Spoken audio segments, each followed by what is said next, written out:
won't never spend my Bitcoin right now until it raises to where I think it needs to be. Remember that number, 100 million. I firmly bet my life that not in my lifetime, but maybe in my children's lifetime, that one Bitcoin today that's worth 40,000 is gonna be worth about $100 million. So what do? I buy and stack for my kids. You can stack for your future.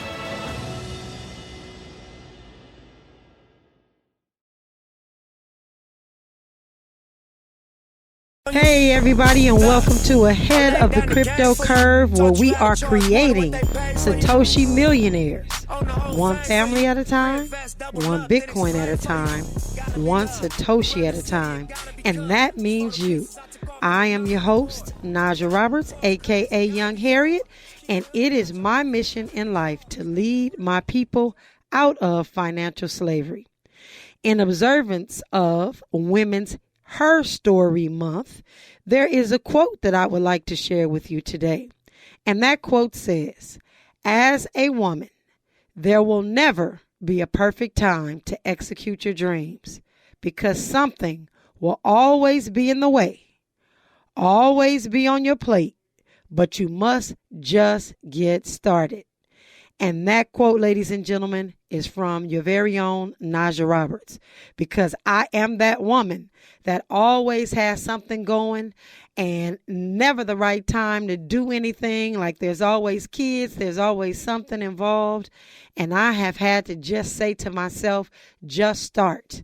And if you need a little bit of incentive on how to just start, there's actually a book that says, Start Ugly. And I had to go and grab that book off my shelf and read about just starting ugly, because for so long I didn't want to do my podcast because I didn't think, that my voice was getting clear enough, because I speak a lot. And so I felt like it was always too raspy. And then it got to the point where, I was worried about my size, and I don't want to take pictures, and I don't want to do videos because I got to lose this weight, and just all sorts of things just come in the way. And we as women, we've got to realize that we are enough. We do a lot. We do enough, but we are enough. We are enough for whoever we want to be with. We are enough for whoever we want to work for. We are enough for whatever that enough looks like. You need to tell yourself that you are enough and you can do anything that you put your mind to, and your dreams really, really do deserve to be reality. With that, there is a woman that I would like to showcase today. And this young lady is just incredible in this cryptocurrency and blockchain space. She doesn't even know that I am honoring her today, and I really hope that down the line I'll be able to get her on the show, but she's traveling between here and India and the Bermuda Triangle and just so many other different places, really talking and speaking to women, because what she does is all about women. And her name is Anu Baharwash. And she is the founder and chief executive officer of She Economy. Now, as the founder of She Economy, what she has created, ladies and gentlemen, is the world's first suite of mobile apps that are on Android and iOS. Now, we know those, but she's branched further than that, because she's working with women that are truly in conditions where they are subservient to the men. And so she even has her app on what's called KaiOS and Pregado iOS. And she focuses on women-led podcasts and NFT galleries, and they're all built by women. It's powered by girls as well and she's targeting what she calls the bottom billion. She is one of the 10 female-led startups for a reliance that actually got some money in 2022 to build for baccarat. And it was a cohort that featured 50 of India's leading mobile startups.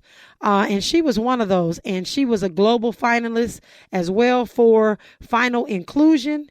And this young lady is she's doing leaps and bounds for women that are in the Muslim culture, Islamic culture, how they are, not treated as equal as men. And so she's really fighting for women all around the world. And she is just an innovator in the space. She literally right now is working with an institute that's called the State of Women. And what they're doing is they're investing digitally in 55 global women organizations. And she did an event that also had 3,000 women and 555 global speakers. She did this all online. She was featured on Bloomberg. She is huge in the blockchain space and the crypto space. And she's even talking about coming up with her own women's cryptocurrency. And so Anu is a force to be reckoned with in the cryptocurrency space.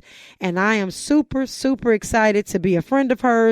Whenever she opens up a conference, I go and speak for her. She's been working with the Department of Commerce for private equity and venture capitalists. And she is just doing her thing, ladies and gentlemen. So look out for Sheconomy.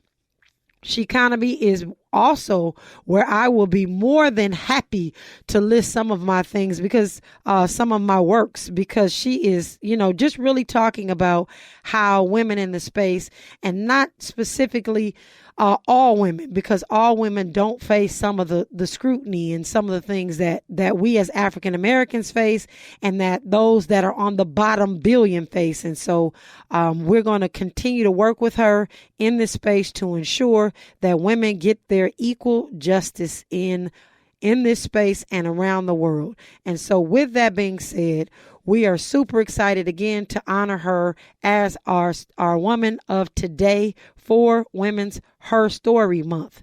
And when we come forward, we will get our crypto scoop, and our crypto scoop is very, very interesting. We will be talking about some of the things that are happening in our government when we come forward. This is KBLA Talk 1580, the unapologetically progressive.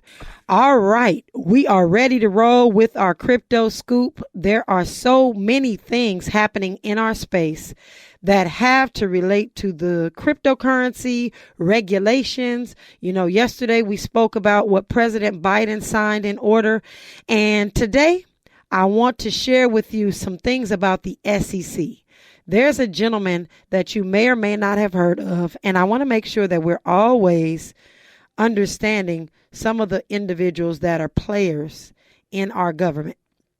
So there's a gentleman, and his name is Gary Gensler.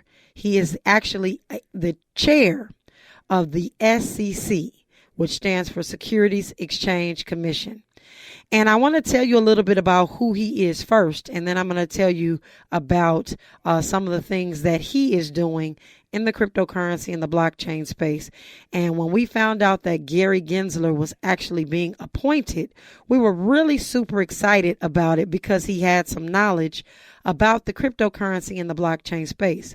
So for those of you that did not know or do not know, initially, I want to say 2020, 2021, those individuals in Congress and in the Senate, anywhere around Capitol Hill and the White House, were very, very, very unknowledgeable about cryptocurrency and blockchain technology. And if you go back and you take a look at some of the hearings, it was almost scary that people that had no knowledge about an industry were about to make rules and regulations around something that they had no knowledge about, but they didn't seek to find the information out. It just seemed like they were going from committee meeting to committee meeting, not informing themselves about the actual technology. And so when we heard that Gary Gensler was going to be appointed as a U.S. Securities Exchange Commission chairman, we were really, really excited. So who is this Gary Gensler? He actually was nominated by President Joe Biden to chair this committee. That happened in February 2021. So that was the beginning of last year. And what he did, he used to be a professor on the practice of global economics and management at MIT. He also taught in blockchain at MIT. He was in charge of the MIT Media Lab, and he also served in Maryland and some capacity for the digital currency initiative. And he actually formed a Financial Consumer Protection Commission. So we thought for sure when he got in there that we would see more changes than we did back in 2021. So here we are in 2022. And, Gensler has done his thing. He was working on the U.S. Commodities and Future Trading Commission during the Obama administration. And again, he had done and tried to reform what you all may have heard of back then. There was like $400 trillion in the swaps market that he was also a senior advisor to Paul Sabatnis, and actually writing some of those, the acts and some of the treasury bonds and some of the domestic financing. And he also assisted the Secretary of Treasury from 1997 to 2001. So I'm telling you how much stuff he's done in government so that when he became the chair of the SEC, we just thought this thing was going to move a lot faster. But it didn't happen that way. So what's happened here recently is that the rise of cryptocurrencies, like we talked about at the beginning of the week, has really spurred questions about when the Securities and Exchange Commission will actually unveil their specific cryptocurrency rules and regulations around this industry. And so an interview actually revealed that Gary Gensler was going to be very straightforward when it came to exercising broad influence on the issue, which we thought he was going to do last year. But we're happy that he's talking about it this year, because what he's going to do is start working on regulating those spot Bitcoin ETFs. And that's something that's new on the scenes, but he's going to do that. But one of the biggest things that Gary Gensler is urging right now is to exchanges. And we talked about what exchanges are. Exchanges are where you go and exchange your fiat money for cryptocurrency. And regulation is what he is urging that we pay attention to, that's coming forward. So those are companies like Coinbase and BlockFi, Gemini, Kraken. I own an exchange myself. And so what he's asking us to do is voluntarily register with the SEC. So I'm going to give you a little bit of behind the scenes as it relates to what is happening with exchanges. I own an exchange, and so I had to talk to all the regulatory bodies to find out what types of licenses I needed to hold to conduct business. So every year, I have to send a letter to the state of California to ask them if I need a money service business license. But because in California, digital assets are considered property, or in the federal, it's considered digital property, the state of California stated at the present, I don't need an actual money service business license because of how things are regulated right now, and nobody knows heads or tails of what is about to transpire. And so in that respect, we have to go to the next level, which will be the federal level, to figure that out.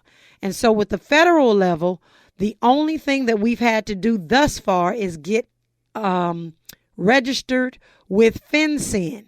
And FinCEN is that regulatory body that helps you figure out whether someone is on a terrorist watch list or if they are on a money laundering list. And that is why you have to do that KYC, that know your customer. Every time you go to a different platform, we have the fiduciary responsibility to know our customer.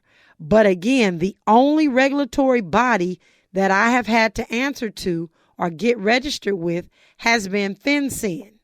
Now, many of the other exchanges are the same, but they've done some due diligence, and I'll say they voluntarily registered with the SEC. And so because we did not have to, we just did what was required of us. But now what Gary Gensler is saying is that everyone that is in this space should be voluntarily registering with the SEC. he said that the law is clear. And if they're asking us to voluntarily register, I was just a little bit confused as to why he was saying the law is clear.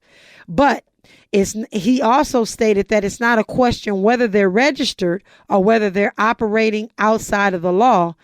He's just going to leave it at that. And so that says to me that everyone is going to have to go and register with the SEC very, very soon, which really gives some consumer protection. So Gensler is one of those that actually went off after BlockFi last year for some things that happened because they had some sort of crypto interest bearing account, and they got $100 million from BlockFi for them having those accounts but not registered with the proper authorities.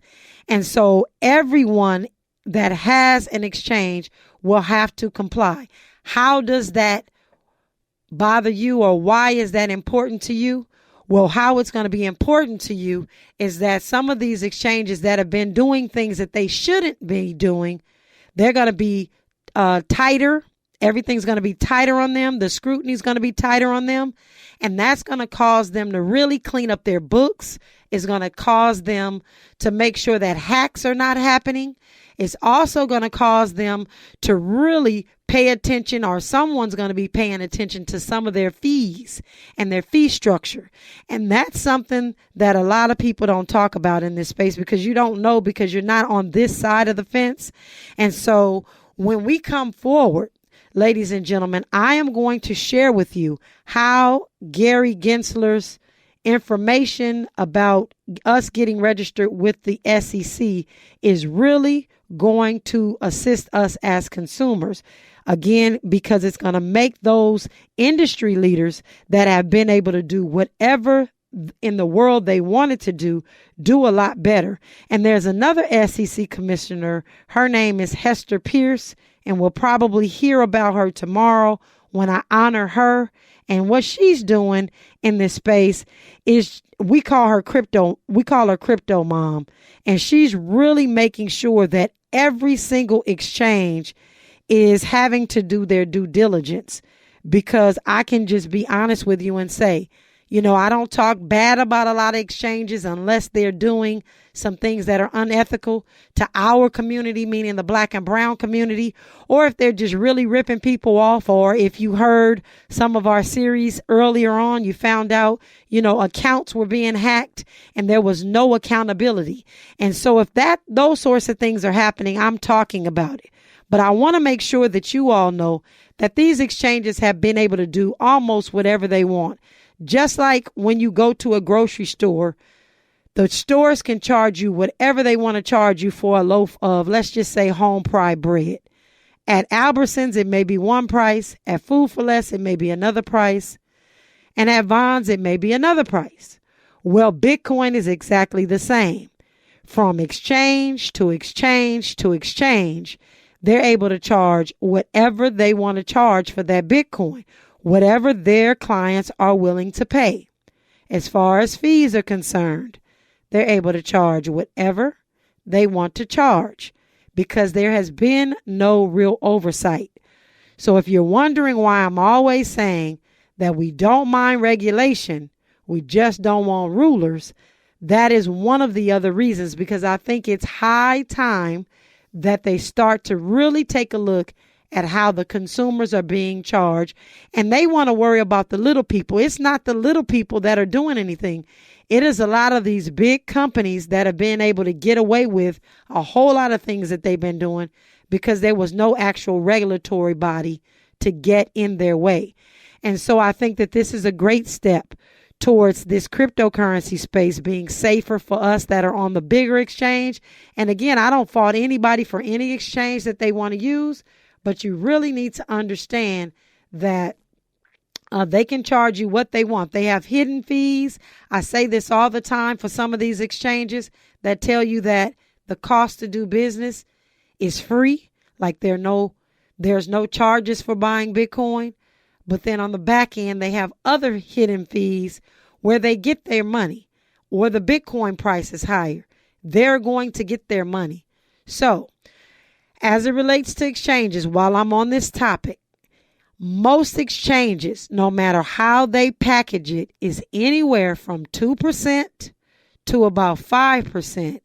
And I tell you that convenience is what you should be worrying about paying for and not necessarily the price, because it may look good, but by the time you hit the buy button, they've changed some things up and they have made it where, they're getting their money. So I just want to make sure that we're clear on this.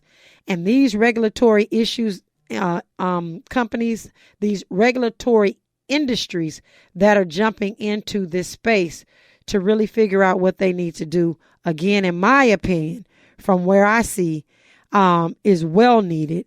And the absence of regulation has left a lot of us reeling and trying to figure out what to do or who to actually turn to when there are issues in our space.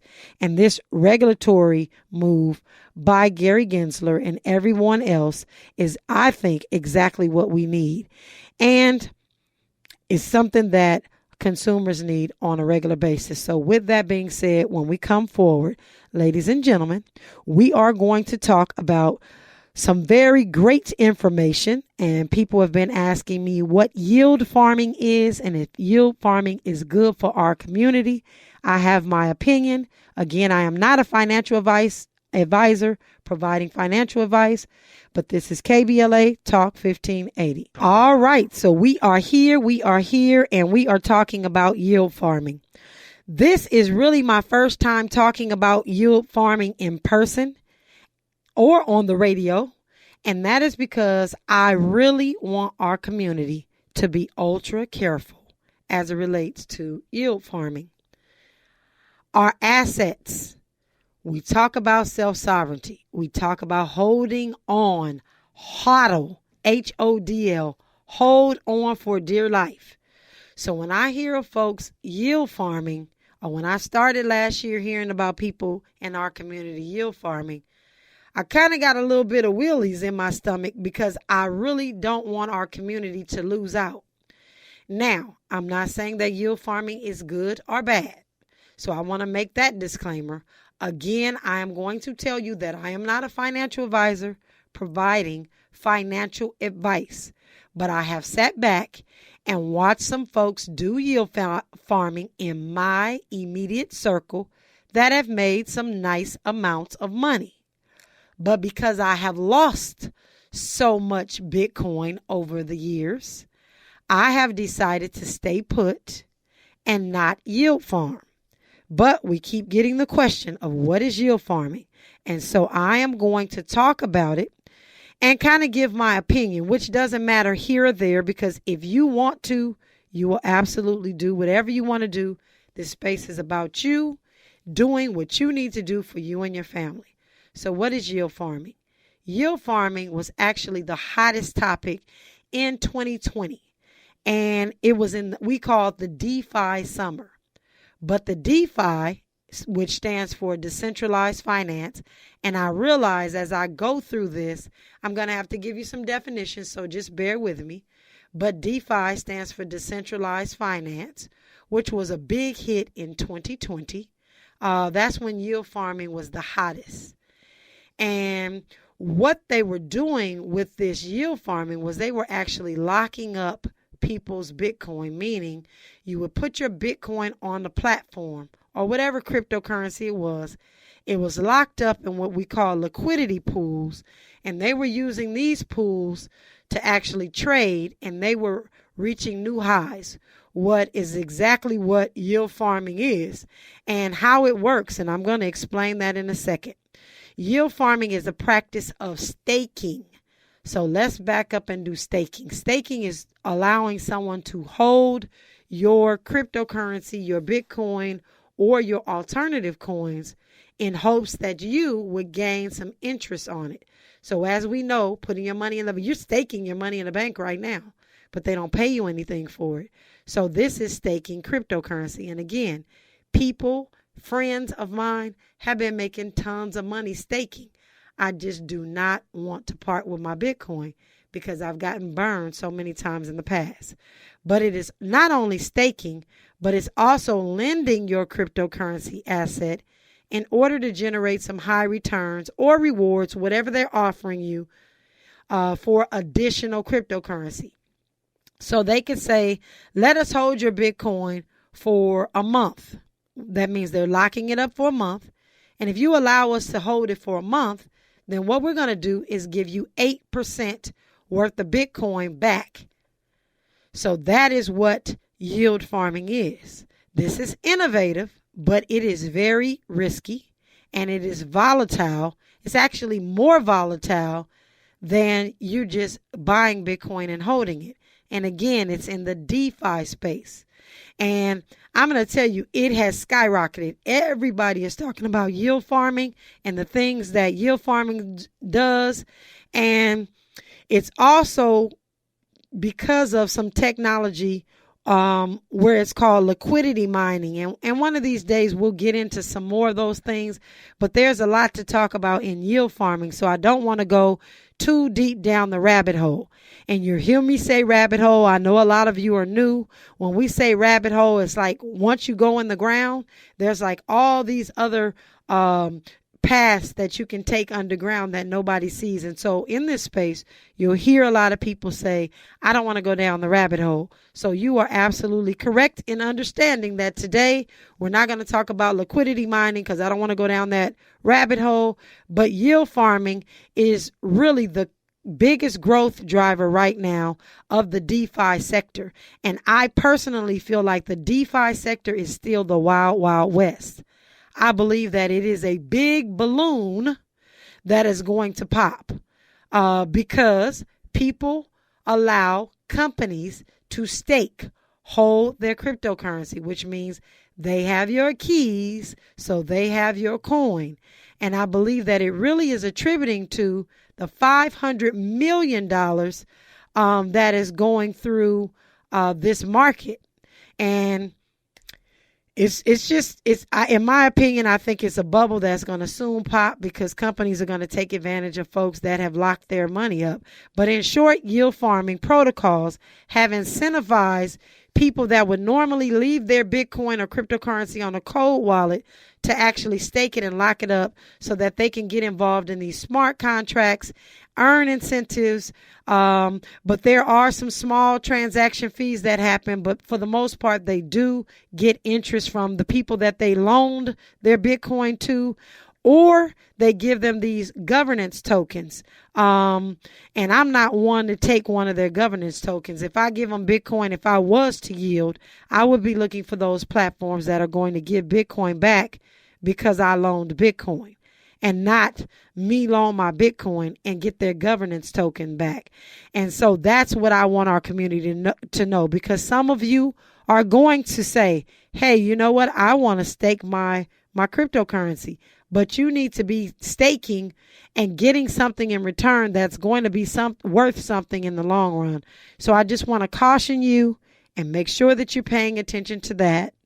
Make sure that you're paying attention to the investor funds or the liquidity pools that they're putting your cryptocurrency in, which basically means that you have to do your due diligence.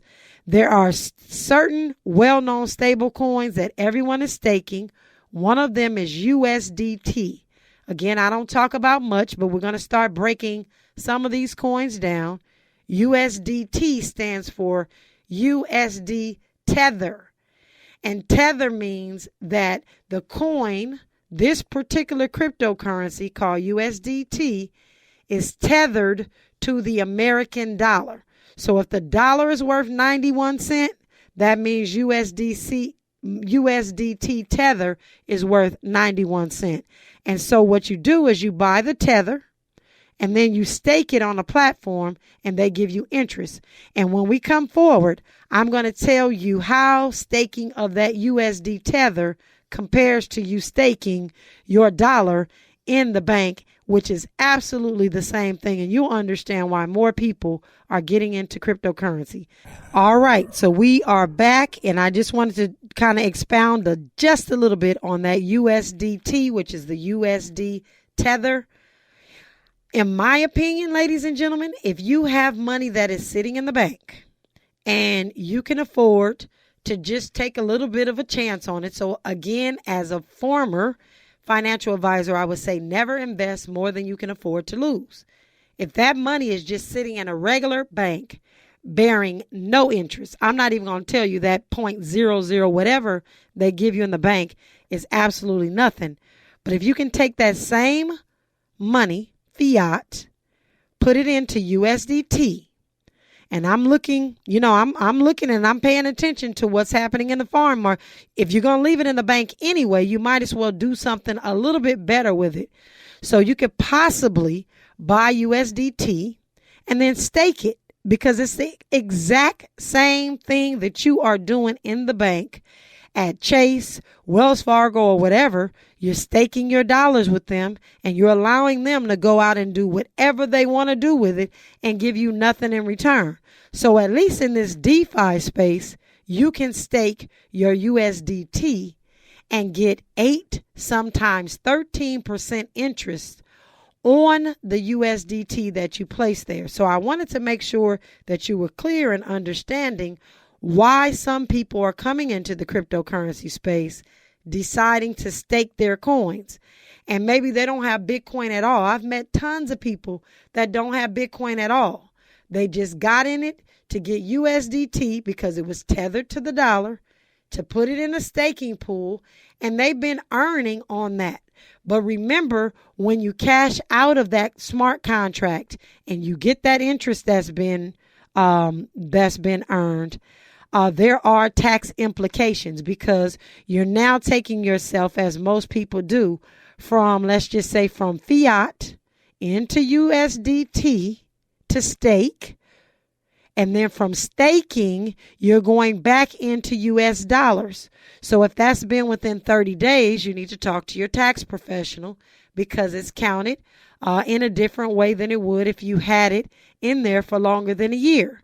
And I wouldn't dare suggest that folks hold their staking coins any longer than the contract allows. So some people keep, as what we would call, re-ing up. They keep reinvesting. They keep re-ing up. And so maybe that's something that you may be interested in doing. Again, I'm not providing any financial advice. I would not personally do it because, again, I've lost so much Bitcoin in the past years. For me, this is just a no-brainer for me to just sit and allow Bitcoin to do what it's done over the last 13 years. So, ladies and gentlemen, as we move forward, we will come to the point in our show where we're going to do our daily dollar cost averaging. This is KBLA Talk 1580, and this is Ahead of the Crypto Curve, and I am your host, Najah Roberts, and I can be found on all social media platforms at Najah Roberts. No underscores, no dots, no spaces. I got so many scammers out there using my name. Just make sure you follow me on social media and you follow the right person. This is KBLA 1580. All right, and we're going to get into our dollar cost averaging, but I want to make sure that we close out with great information. If you're interested in these things called yield farms, some of the best platforms for you to get on. I've done my research. People have come to me and I've not heard anything negative. And that's why I like being in this space, because people come to me and share stuff that they've experienced. And so I can give you the best information based on what I know, based on what other people's experience has been.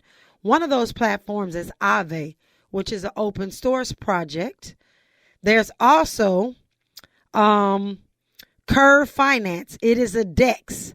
It's a decentralized exchange. There is also another one called Compound. There's also a Uniswap. And so those are the ones that I'm going to give you that I've not heard well, there's one more, Sushi Swap. I've not heard any bad things about those staking platforms. In fact, again, people have done well. And so No shade. If that's what you want to do, you are grown. Never invest more than you can afford to lose. This has just been for educational purposes only, and I am absolutely not providing any type of financial advice. So right now we are going to dollar cost average on the Black Wall Street wallet. If you have not done so, please go to your app store, your Google store, and download the Black Wall Street. It is black and purple. And you can KYC there, which is know your customer, and get started today, dollar cost averaging with just $6 worth of Bitcoin a day. So no, you do not have to have the whole amount of Bitcoin. You can get a fractional part of a Bitcoin, which is called a Satoshi. And today I'm going to buy $6 worth of Satoshis. I say a DCA a day keeps poverty away. So open up your wallet. Click on the purple circle that has the 2 white arrows, and it's going to bring you a menu, and you can click buy Bitcoin. When you do that, you're going to see at the top it says one time every week, next month. You can set it up and forget it. You never have to do this again, but I'm doing it every single day for the next year so that I can dollar cost average and have $6 to my financial freedom. I'm putting $6 worth of Bitcoin in there one time every day. So I'm going to click this, and voila. I have purchased $6 worth of Bitcoin. It cost me 11 cents to do that. And all it takes for you to do is get that Black Wall Street wallet. And ladies and gentlemen, what we're going to do is make sure that you stay tuned, because we have a phenomenal show coming up next. It is the D.L. Hughley Show. D.L. Hughley, I always say he is the real deal. And ladies and gentlemen, you are listening to Ahead of the Crypto Curve, where we are creating Satoshi millionaires, one family at a time, one Bitcoin at a time, one Satoshi at a time. And that means you. This is KBLA Talk 1580.